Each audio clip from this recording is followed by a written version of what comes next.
Hello and welcome, audio viewers, into another episode of your show Around Kuwait, where we shed the light in the most recent events and focusing on the trending occasions. I'm your host, Abdulatif Al-Anazi, and today I'm joined with my co-host, Sarah. Hello, Sarah. Hello, Abdulatif, and hello to you, dear viewers. Welcome to a new episode of Around Kuwait, which will be sharing with you everything that happens around Kuwait between exhibitions, events, and much, much more. So please, dear viewers, keep watching us till the end of the episode. And we came back again, dear viewers, with our special guest for today. He's a passionate person. He's the person behind the Gardenia exhibition. So it's really an amazing guest and amazing topic, Abdulatif. Yes, and behind this Gardenia exhibition, it's actually one of the most remarkable exhibitions that comes with environmental topic. And of course, for today, we have with us Mr. Bashar As-Salim. Welcome back, Mr. Bashar, and we are so glad to have you with us as our guest in our show Around Kuwait. Good evening, and thank you for having me. You You're are welcome. most welcome, Mr. Bashar. Today we're going to talk more about Gardenia. Exhibitions really and interesting. It's not only like a normal exhibitions about the environmental point of view. It is actually. First of all, thank you for having me to explain and give you a bit of what we have. Gardenia is a unique exhibition. It's a different kind of exhibition. It's a pop-up. They call it a pop-up, which pops up in every space and time. Usually those things happen as a trend in Europe and the world, and now we have them in Kuwait. And this is a very unique kind of a pop-up, which actually represents outdoor living, greenery, environment aspects. This is a result of people changing their mindset after the pandemic. A lot of people change their mindset after having closed doors and With houses the curfew, that of course. they're not really not unhealthy houses or environments, and they want to change things. And the outdoors became more popular after the corona pandemic. And the Gardenia exhibition is actually promoting outdoor lifestyle, promoting healthier lifestyle, promoting the design of gardens, promoting the education of and awareness of having that kind of lifestyle injected in our previous kinds of designs and lifestyles of houses. Which makes it actually more remarkable. But can you tell us exactly what motivated you to bring it here in Kuwait? You told us that it came after the pandemic, when people having with the curfew, closed door, everyone was actually suffering with depression because of that. So, but is there maybe something that motivated you more, or someone behind that? Well, actually, yes. I was motivated. I was visiting the UK, and I stumbled upon a space that was underneath a basement of a famous department store there. And during the pandemic and the crisis, they transformed that space into a lively kind of a workshop using very minimalistic materials. And coming back to Kuwait here, visiting one of the major, would say, furniture malls in Kuwait, they had a basement that was totally empty. It was nothing. It was a dark spot, cold. Open space. This was open space basement, with a high ceiling, if you can imagine. There was nothing. It was just a basement, Yes. a dark basement. During the summer times, it was cold. It was cooler. And I thought, this is a nice environment if it would be recreated into something different. And I envisioned to have a garden. And the owner was with me and said, "Can we do something here?" I said, "What?" "An internal garden." And I think the owner was really open-minded to give me a chance to give him a sketch or two within a couple of days. And this is what we have produced. Yeah. A small sketch of the space, having a small garden, activities, coffee shops within a basement, recreating that without actually doing much. It's just introducing plants and trying to get, I would say, artificial sunlight and some sort of lighting. And it's the play of and the game of architects and designers. This is very much our field. Yes. You didn't like the idea of having an open space on the basement, really dark. You wanted to create it with life. The darkness helped out seriously, and this is what we actually wanted to have. We had the night. We transformed it into an internal garden that is at night almost. With you, if you're a person visiting that place during the daylight and the daytime and the summertime, would say that it was 45 outside. You go inside, it's a nighttime internal garden with a temperature of 25 or 22. Great place to relax in. Yes, indeed, yes. And this is that was actually the twist that this exhibition had last year. That's amazing. So you don't want like an ordinary like basement, like 4 walls, and you turn it into a heaven, actually. Yes. To many plants, artificial sunlighting. Yes. For all the visitors. That was amazing. So let's talk about the, let's say, how does actually the gardenia contribute to the local community and business owners, Mr. Bashar? Well, a lot of the typical, would say, business exhibitions would be, it's a business to business or business to the public, and usually the transaction happen in a very conventional way. Of having to present your products and selling them, or present them and then having some deals. Gardenia has a different kind of a twist, or I would say angle, where we are imposing a type of experience. The public are unaware of it for now, but they would be aware once they enter that exhibition, whether it's in a basement or in a different location. If you experience something, you'll be able to believe in it, and when you believe in it, you'll buy in it. So basically, it's a marketing stunt, I would say, to get everybody enjoying the place, aware of what's happening, whether it's a message of having green and environmental exhibits of landscape designed by famous nurseries in Kuwait, or outdoor furniture. This is the type that people want to see. If you see it, use it, you'll buy it. So that actually makes the experience was a little bit different from any other types of exhibition or any types of outdoor activities, especially here in Kuwait, because we're actually it's a desert coastal country where you can have the experience of the desert and also the sea, but having the experience of living under, let's say, a green space is actually different, that no one can maybe expect to have it here. Is that maybe the idea behind Gardenia exhibition? Because we also have the information that you actually tried to make it, or you made it in more environmental experience. Again, I think after the pandemic, it's not only Kuwait, it's not only the GCC. I think it's a global trend that people wanted to live outside. Everyone exactly, because we are sick of the indoor spaces. It was the lockdown that killed people, basically killed them psychologically, wanting to be outside. And this is actually a trend everywhere. I mean, if you go to Europe, the northern European countries, most of them are buying houses in the south of Spain now. They're lifting up the market because they wanted to have a pleasant environment, have to have outdoors. So the whole global economy is shifting due to the pandemic in good ways, and some aspects good ways, and part of it is having those outdoor areas.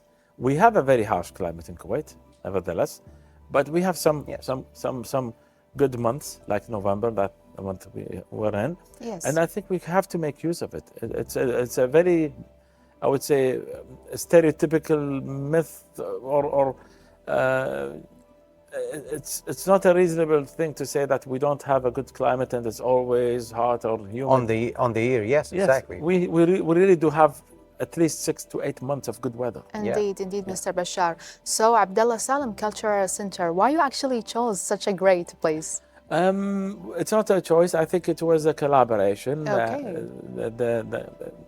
I thank the guys in managing the Abdullah Salam Center, and it was an invitation to do something there. It was actually a challenging invitation because they came up with this idea, let's try to do this second version of Gardenia in this open space. They have a lot of beautiful outdoor gardens, lighting and water and so on. I said, what am I going to add here? It was very much challenging. I wouldn't be able to do anything. A basement would be fine as a first go. Even though it was challenging for you. It is, but you can transform a basement from a dark spot to a nice heavenly garden. But that is already heavenly garden. Yes. What would we do? And that was the challenge. But we twisted things and we managed to do something different this year. Yes. That's amazing. That's actually what made the message but can you tell us exactly which types of message that you're trying to aim to convey through having this exhibition that you want to send to the public? I think the main message is to be to humble down a bit. Most of the exhibitions nowadays, I think, are a bit on the over exaggerating, expensive, luxurious side of things. Unfortunately, this is actually what reflects with the outdoor and also the indoor initiatives. Yes, it actually hits the pockets of people, and I think people are a bit, with this kind of environment. Under the budget a little bit. And the economies and so on. We want to be targeting everyone. It's a target for everybody to actually make use of the environment. To be humbled down, basically, meaning using local available materials. Yes. Not to have something that is always exported, which is what we do here. You mentioned something really good, which is trying to humble it down a little bit. So can everyone try to have this experience? But before the interview, on talking about humble, you mentioned something really remarkable before you come exactly. You had a little bit of experience trying to help one of the people that contributed with you on this exhibition. Micromanagement, that's what you want to say. As a micromanager, Micromanagement. Well, try to be humbling down. There is a message behind the whole thing. When I say it's an experience, that's what you guys want to see after we open up that exhibition. But there are so many things behind the scenes.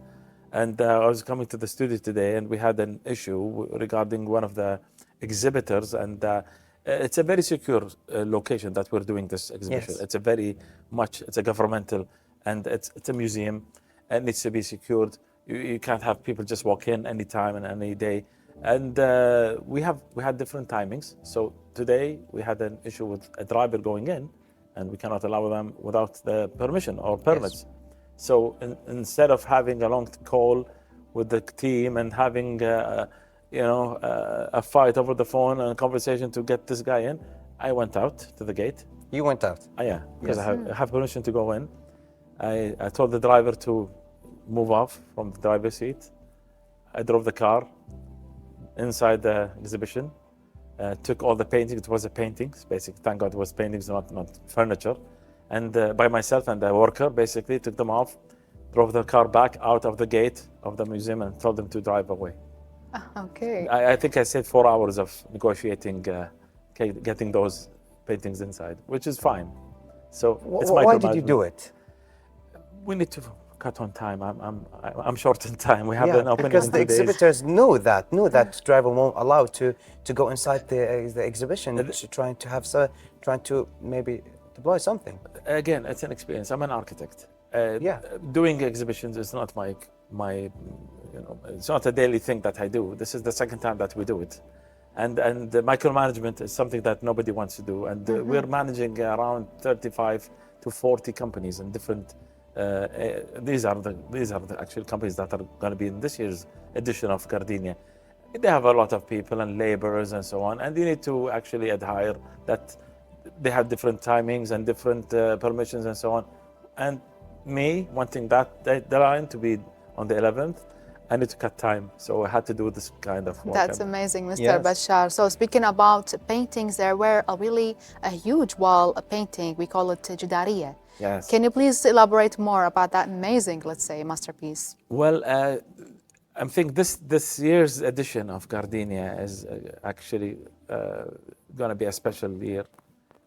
We are contributing to have something for Palestine this year, and we're commemorating that the unfortunate events that are happening these days for our brothers and sisters in Palestine, to create a nice, I would say, art piece. I would say a collaborative art piece at the entrance of the exhibition, at the entrance of the museum.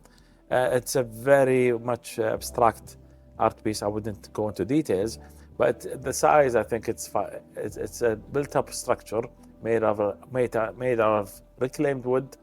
It's about 10 meters high. It's a huge. Amazing! It's really huge. Yes. It's actually a remarkable gesture to show the support for our brothers and sisters in Palestine. Plus, yes, it is. It's the least what we can do, and since it's a green exhibition, we're using 75 olive trees. 75 olive trees. 75 olive trees since 1948 till 2023, commemorating 75 years Yes. of occupation of Palestine. That's what actually makes it even more remarkable gesture, because the olive is actually representative for the main representative for the Palestinian tree. Yes. Yes, exactly. And peace. Yeah. And peace. Yes, peace. exactly. So can you share maybe, can you share the insight of the significance of the environmental awareness during this exhibition? Because you try to send the message, you are trying and you are doing it by having more greening initiatives, because as we hear, we actually need more greening initiatives, and we need to get use of the winter trying to have more greening initiatives. So you have the idea behind that. Yes. I wouldn't be able to do it by myself or by my team's help. We have introduced a lot of the educational part. I mean, Gardenia is not only entertainment and Yes. Yes. trade, it's also partially educational.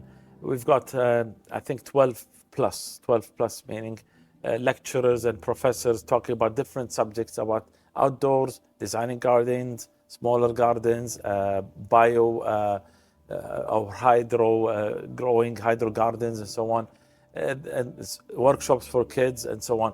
That kind of environment of education and awareness is what we're aiming at.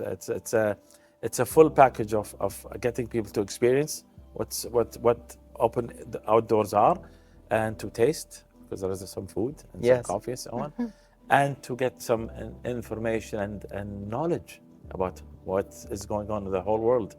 The whole area, the GCC, are actually promoting green life and trying to, I would say, reinvent or redesign cities, landscapes with the addition of vegetation and trees and greenery. That's amazing. Actually, I'm curious to know, because it's obvious you are passionate in the green life and environment, and also about the plantation and the plants. What's your favorite plants, actually, Mr. Bashar? You'll be surprised. I don't think it survives well in Kuwait. I love to see a banana tree. Basically, it's not the gardenia, Yes. but that would be very hard to grow. And I tried it once and twice, and I failed. But they're not. I mean, overall, a lot of the trees in Kuwait have to be really taken care of. It's a very harsh environment, and even if you have an olive tree or the gardenia is an actually flower shrub that flowers seasonally at, I think it flowers in April, and produces a beautiful scent. And we selected this. It's just a commemoration of my late mother. That it's something to remember, in remembrance of her soul. Yes. It's something that was special to me, and I think this is the story behind getting the name Gardenia in this exhibition. And it actually survives Kuwait's environment, and I had a nice connection, I would say, a good connection with it since my childhood. It's amazing, actually. Yes. Well, can you tell us also exactly what impact does Mr. Bashar hope that exhibition have on the Kuwaiti community and also at the local businesses? I think the good thing that we saw last year within the exhibition, I think there was a lot of business and trade within the exhibition itself, which made me happy. Most of the exhibitors, whether they're the main sponsors and main supporters of the exhibition, benefited from the actual transaction that happened throughout the year. The public were aware of what's available in the market. The actually greenery and the nurseries and whatever you have, it's located in a very different part of Kuwait, and nobody knows if this was existing or not. That exhibition was actually something that showcased a lot of the Kuwaiti and the local companies. And both sides benefited, the public and the companies. And I was happy to see a lot of them saying and telling me that we still have projects since last year, and we'd like to join in this year because we had benefited from it. Well, that's remarkable. Yes. That's remarkable. Actually, we have to admit that we are so proud of you, architect Bashar Al-Salam. It's really great to have such a huge, actually, project here in Kuwait that really entertain our citizens and residents. Best of luck for you. Thank you. Thank you very much. Well, that's actually really remarkable. Can you also tell us about if there's any future plans. Future plan, this is a rotating exhibition. We're not talking again as a typical exhibition. I could see this happening in different seasons, adhering different times of year and vegetation of different times, and trying to really be fighting back the conditions, the harsh conditions. I could see this traveling around, whether it's Kuwait or Yes. whether to the neighboring countries, and it's like a message. It's like a I wouldn't call it a circus. It could look like a circus. Yes. Of companies and exhibitors and participants that could go from area to area, Yes. trying to spread the word of outdoor living. That's really That's- amazing, Yes, actually, Abdulatif. it is. But of course, we have more and more questions, but we have the short break and we'll be back after. So for your viewers, stay tuned and we'll be back.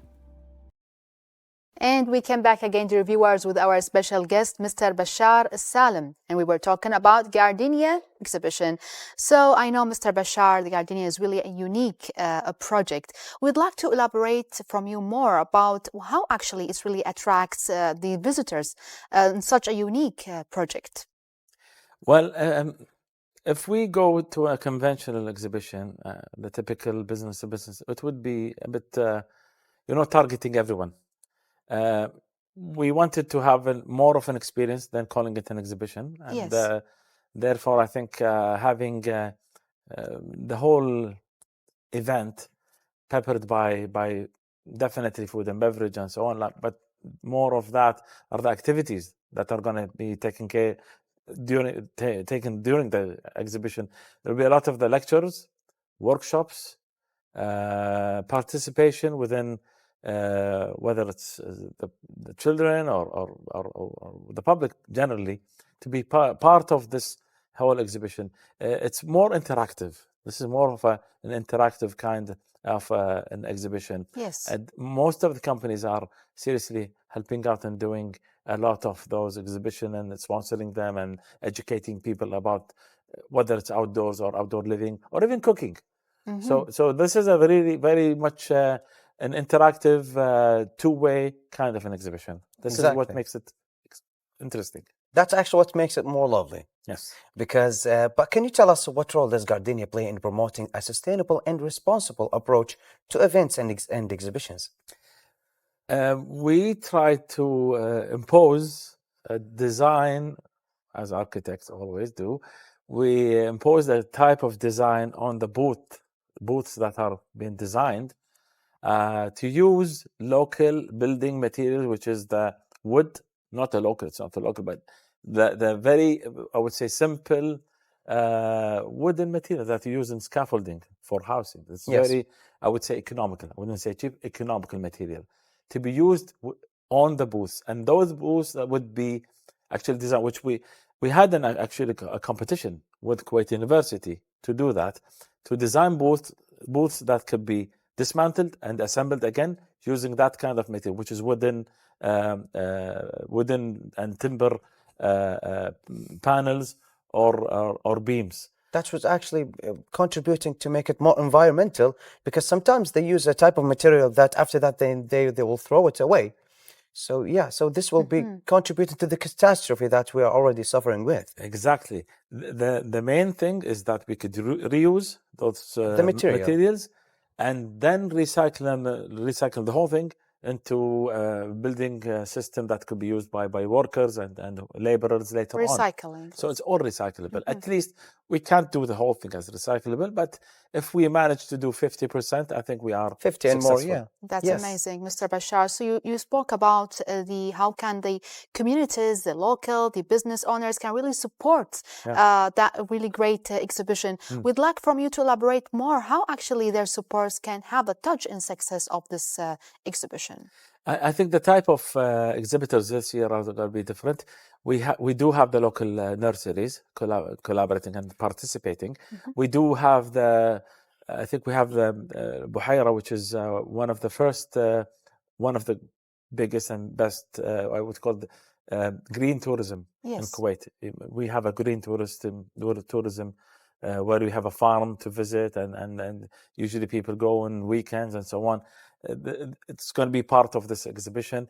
We have Kuwait University as part, a very supportive part, to have the students help us out in all their energy and The creativity. architecture students? Yes, we have I think the three main architectural clubs or organizations Yes. helping us out to organize this exhibition. We're trying to diversify.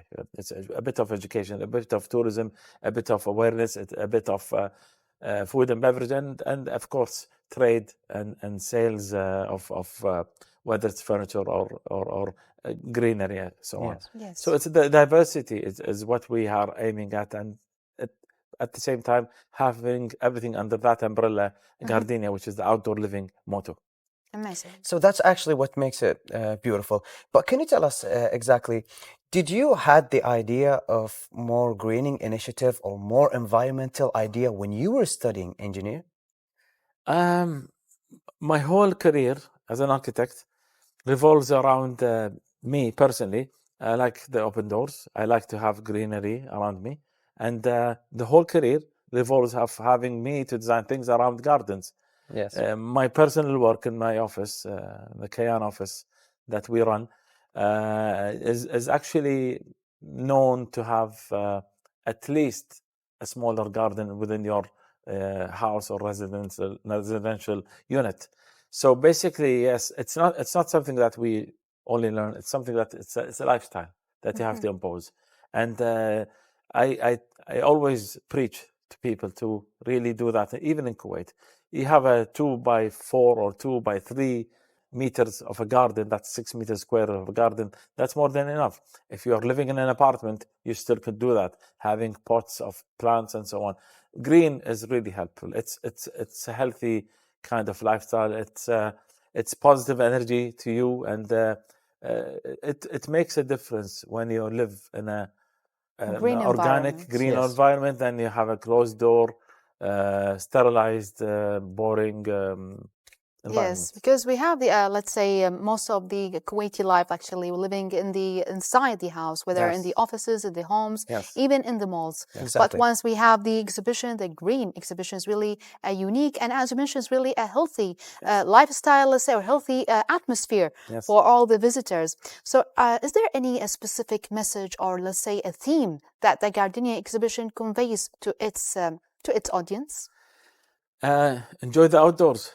There's a few months in the year. It's nice. Go up, go out.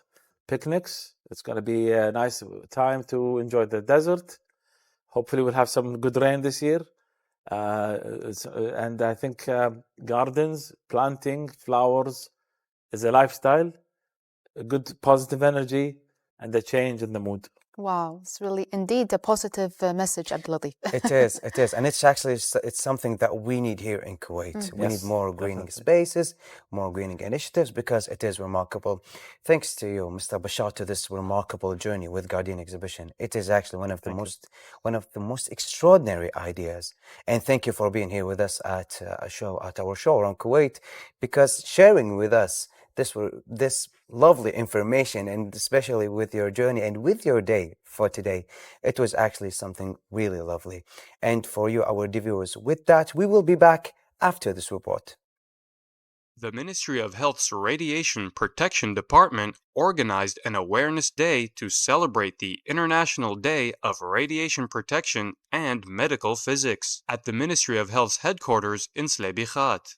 Each year, the Ministry of Health, represented by the Radiation Protection Department, marks this occasion to raise awareness about the risks of radiation exposure. They distribute informative pamphlets and brochures about radiation sources, types, and how to protect oneself from it. This year's Awareness Day covers various educational levels. It includes raising awareness about radiation and how to stay protected, highlighting the significance of medical and radiation physics as well as their fields, emphasizing the importance of radiation protection management and the services offered to healthcare employees, industrial facilities, private hospitals, and more. Such initiatives play a crucial role in educating the public and professionals about the potential dangers of radiation exposure while stressing the importance of safe practices and radiation protection. And we came back again, dear viewers, in Around Kuwait. Now we're going to talk about an awesome day, commemorate the Radiation or Protection Day. We know the Ministry of Health, in association collaboration with the Radiation Protection Department, organized an awareness event to commemorate the International Day of Radiation Protection and Medical Physics. That event actually took place in the Ministry of Health headquarters in Slaybakat. It is really an awesome, Abdulatif, to have to commemorate such a great day, which about the Radiation Protection Day. It's actually something different because, as everyone knows, when it comes to a World Day, usually it's Earth Day, like in October where we have Breast Cancer Day, Yes. or sometimes a Greening Day, a Greening Initiatives Day. That's when the world, all of it comes up to the streets trying to have some greening initiatives, and we usually have it sometimes in a more fun way, trying to have it and trying to contribute on raising the awareness on that. Sometimes this day and this time, it's actually a little bit different when we have to raise the awareness about something that can be useful and sometimes can be a little bit dangerous to the other people. When we Yes. need to raise the awareness about that, which is the radiation. The radiation, as we all of it know, it's actually the X-ray when we try to get diagnosed, when we have some types of physical issue on your body, and sometimes we use it in medicine. Yes. So yeah, and this time we'll try to raise the awareness more about the dangers behind that. When the sun there is some radiation from chemical subjects. When we try to raise the awareness about that sometimes it can start a pandemic. Exactly. God forbid, or it can be starting a type of cancer because of radiation, because it's really dangerous. It's really dangerous indeed, Abdulatif. We are actually exposed to many different kinds of radiation the whole day, Yes. even from electronics, from the screens, as you mentioned, from the healthcare, also in the medical sector, when you go to the hospitals to do some X-rays, MRI. We have to protect ourselves before that. I can call it wearing the safety coats, really heavy coats. Safety suits that sometimes when you're going to use it, when you're going to go inside a room full of with the chemical radiation. Yes. So you want to try to protect yourself, because radiation is not going to be only harm to you. No, it's sometimes be harm to a whole community, starting a whole disease or a pandemic that we didn't know all about. Exactly. But you mentioned electronic, which is the interesting thing. Do you know how we actually use the microwave? We use it by a type of radiation, a type of light. Exactly. That's trying to heat the food without heating the objects that's been holding the food, either if it's a glass or a plastic. Yes. So the microwave, we hear the ideas and we hear the concept that do not heat the microwave with, let's say, a reflecting object like a mirror or iron, because it will actually reflect the radiation and then the whole microwave will explode.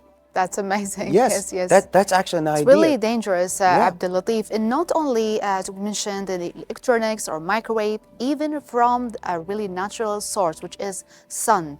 And I know a lot of people, they love do some tanning during the very extreme hot weather, especially here in Kuwait in June and July and August. It's really dangerous for their skin. They can't have really skin cancer later on if you expose like 2 hours in even half an hour for doing some tan. Doing nevertheless, tanning, you have some dizziness and nausea after exposed to the sun. Yes, exactly. Because I don't know how other people do it when they go almost half naked, exposed to the sun, trying to have some tan. Unfortunately, on this idea, on some of the time, let's say on August and before August, when you want to go and trying to put types of chemicals on your body, you don't know exactly what it's made about. You're giving a trust to the product itself, and you're exposing yourself to the sun hours and hours, not half an hour. Yes. I know people, and unfortunately I did it a couple of years ago, 3 times, 4 times, and I don't know what I got, but I got some type of infection and then Oh, yeah, yes, and yes. then alhamdulillah I've been healed from that. And also in a types of radiation that we actually need, and it's increasing the safety in our country, alhamdulillah, and thanks to this invention, which is the scanner or the security scan, when you put your bags on it on the airports gate. Exactly. Yes, It is a type and of radiation as well. yes, if you put in food inside it, you know what will happen to that food? It will have a huge amount of potential that you will get any types of cancer in your stomach, my God forbid, because of that. Because Yes. we need to raise the awareness about that. Radiation need. is actually important. That's one of the reasons when you want to go to inside the X-ray to get diagnosed, there is some type of the body it needs to be covered Exactly. covered with a type of material that will secure it. And also it's actually really important, but yet it's really dangerous. It's really dangerous, Yeah, and so we especially need- for the pilots, let's say, or the people who traveled a lot. And even now we can see it in the safety procedures, even the malls. We have too many radiation, as you mentioned, Abdul Latif. And let's get back to the tanning section. We know, as we mentioned, the national source for the radiation. We have the artificial tanning, you know, the machine that has really a blue lightning for the tanning. It's really more dangerous than the sun exposed. And I know a lot of teenage girls and boys, they love to do and to go inside this type of machine. Yes. And it really causes a severe cancer or severe skin Actually, I didn't problems. know about that. Actually, I didn't know It's about really that. dangerous, Abdul Latif. But it is really dangerous. And when it comes to the World Radiation Protection Day, we need to have more information about that from the main sources itself. And that's why we have this World Day that aims to elaborate and more increasing the awareness about the radiation protection. Yes. Because radiation protection sometimes will give some impact to the sea on increasing the pollution, because there are some radiation, toxic radiation, that will come up from some of the waste or some of the objects that we didn't know even about. Let's say some of the batteries Exactly. that will be thrown on the sea, that will actually increase the pollution and pollute the fishes itself, and after that it will be toxic. And knowing that here in Kuwait, it cannot turn a week without eating fishes. Knowing that also some of the waste will be thrown to the sea. Yes. This will increase the pollution on that. So we need to raise the awareness more, that because unfortunately before November I was going to the beach on October, and I was trying to have this experience myself, saying goodbye to the beach season, knowing that winter Yes. is here.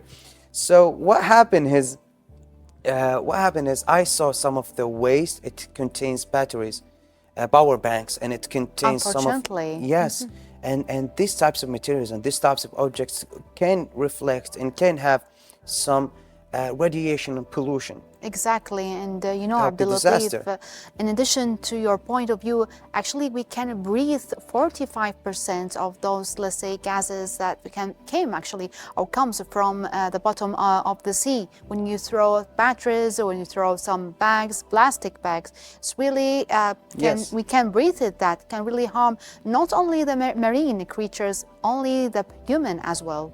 Yes, and unfortunately, even animals that can be For sure. poisoned from pollution. And knowing that there is some type of radiation or air toxic materials that can be, like, let's say, carbonate toxics that can be aired and rushed from the cars, from the AC, from many types of objects that we use almost every day. So that's why we need this types of day, a World Day, World of Protection from Radiation. And thanks to the RDB, the Association for Radiation Protection, and also the Ministry of Health, from trying to have this organization, trying to have this initiative, trying to have this initiative that's increasing the awareness. Exactly. Because unfortunately, almost every day, almost every week, we hear some of the sad stories where we see people misuse the microwave, where it's actually mainly using some radiation, a type of radiation. Exactly. And unfortunately, they use a type of electronics. With the advance of the electronics, some of it or most of it has a type of radiation. So we need to know exactly the harm radiation comes from what and from where, so we can prevent it. So we can prevent it, Yeah. for sure, Abdul Latif. That's why it's really important to have to commemorate such a great day, how to prevent, as you mentioned, Abdul Latif, how to prevent the type of sources, where it actually they come from.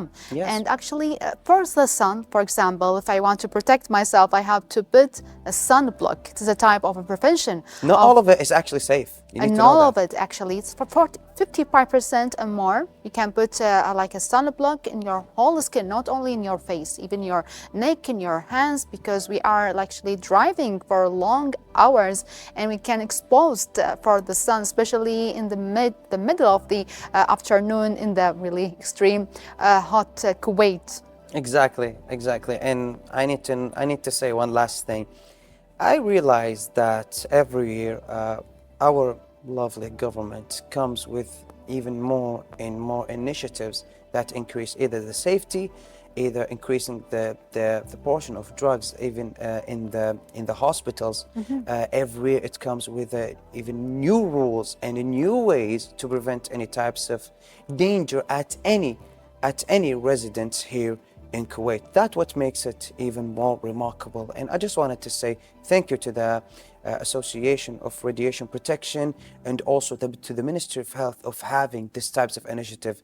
And after this segment has been ended, we need to conclude, and in a conclusion, have a little bit of faster brief of what we have for today. For sure, Abdul Yeah. Latif. It was really an awesome episode. We had Mr. Bashar Al-Salam. We've talked about the Gardenia exhibition. He encouraged me Remarkable and you exhibition. Yeah. about to visit the exhibition. Are you going to visit? I'm going to visit for sure. I'm going to go to it definitely, because it is a remarkable exhibition. Remarkable, exactly. Because we need some greens. It's really and also for our mental health. It's really for meditation actually as well.